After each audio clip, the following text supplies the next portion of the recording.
Hi guys, we are out here doing the sunflower seed patch.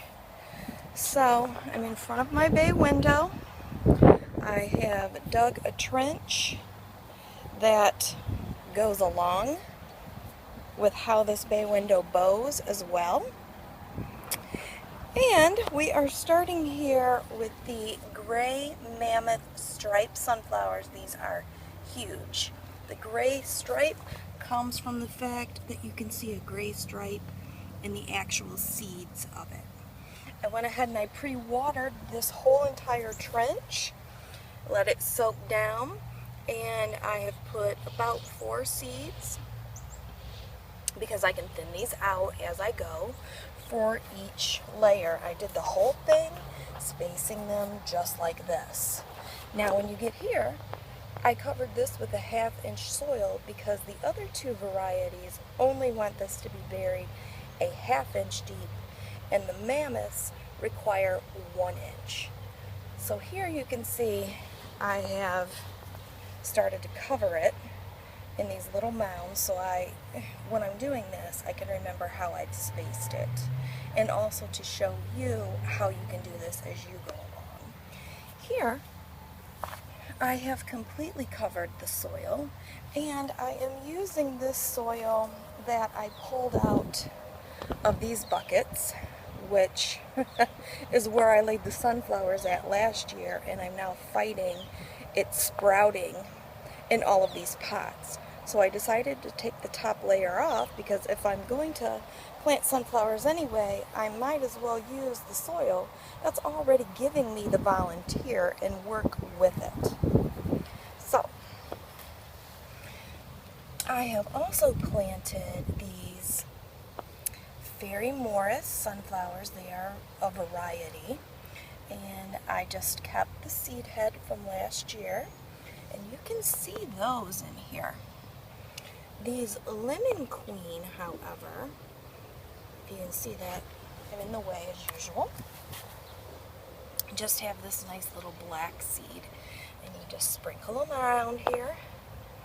So what I'm going to do is I'm going to continue making this look exactly the same way throughout the whole trench. So I'm going to come to here, and I'm going to fill in all of the rest of this with a 1/2 inch of dirt. I'm going to water it. Then I'm going to come back and I am going to apply or sprinkle these 2 different varieties of sunflower, and then I am going to put a 1/2 inch of dirt on top of that. Just like what I'm going to do here. All we require is about a 1/2 inch. Okay, I would do this throughout the whole thing when I'm done. Lightly pat, remember we're always kind of lightly patting. And then I'm just going to come back and water this trench once again. Now once these start to come up, and I can see the difference in the variation, I can then start to thin this. I don't want too many of them here because I'm also in the back of this trench. I will plant some runner beans so that they can climb up the sunflower stalk. And I'm hoping that if I have more beans, then I have more sunflowers. The weight of these mammoth sunflowers are extremely heavy, especially after when you have high winds or a lot of rain, it will bring that sunflower down. So I'm hoping that by me putting that behind them and also under the lip of this bay window, because obviously we don't want to put the sunflowers directly underneath that, but the green beans can take it and they can come up and I can train them up that sunflower stalk. And I'm hoping that it's going to work as a little bit of a pulley system to keep them in place. If not, I can stake them when and if that time comes. And then in front of the trench, we can plant some nice black squash around here, and then that should keep down the weeds. This is actually how the Native Americans used to do that. Of course, they didn't have a bay window or a beautiful cat in that window.